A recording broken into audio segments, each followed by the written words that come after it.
down at her attire, feeling as though she'd forgotten to put on an essential piece of clothing by the way he saw right through her. "Bartholomew Hayter," she said. "That is his name?" It didn't fit him at all, but no name in the world would be suited for such a man. Bit of a mouthful, if you ask me. Whatever happened to good old John? This coming from a man named Harby. She stood bending low as she moved toward the door. She took his offered hand and carefully climbed down the step.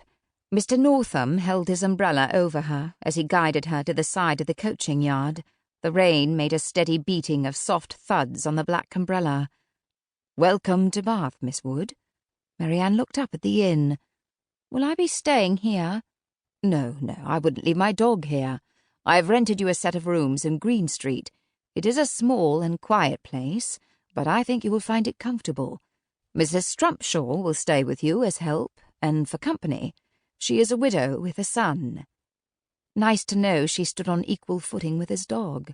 Rented rooms and a servant. Quite a luxurious arrangement.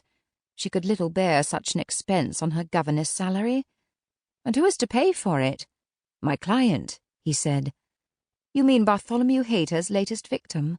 Mr. Northam was very kind to soften his words for her. Despite her sleepless nights and the endless glances over her shoulder, she did not enjoy being coddled, nor did she appreciate being lied to. "You said only you knew of my being in town?" He smiled again, this time a little sheepishly. "You are absolutely right. Forgive me, I wanted to get you out of the coach before the coachman tried tipping it on its side and shaking you out. My client is Martin Palmer, a doctor who has made quite a name for himself here. He is very determined to see Hayter hanged." Marianne liked Dr. Palmer already. Mr. Northam motioned her toward another carriage, a smaller, privately owned chaise, waiting in the street beyond. "Let's get out of this rain. I'll explain more on the way."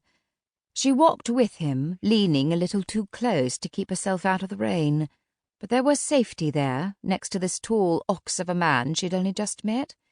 In those few moments he'd done more to ease her fears than anyone else had in the 2 years since the attack. A stable lad hurried past, carrying her trunk toward Mr. Northam's carriage. Mr. Northam handed her up, then climbed in and sat beside her. He rapped on the roof, and the carriage rolled away, back into the crowded streets of Bath. "Now, perhaps we could start over," he said. "I believe we missed some important formalities." She stared at him. "Start over with what?" "It is a pleasure to meet you, Miss Wood. I hope your journey was pleasant." She looked down at her lap, twisting the strings of her reticule around her finger. "It was fine." "And the roads were not too wet?" "The roads were fine." He angled his body toward her. "And I trust the occupants of the public coach were as colourful an assortment of humanity as one hopes to find?"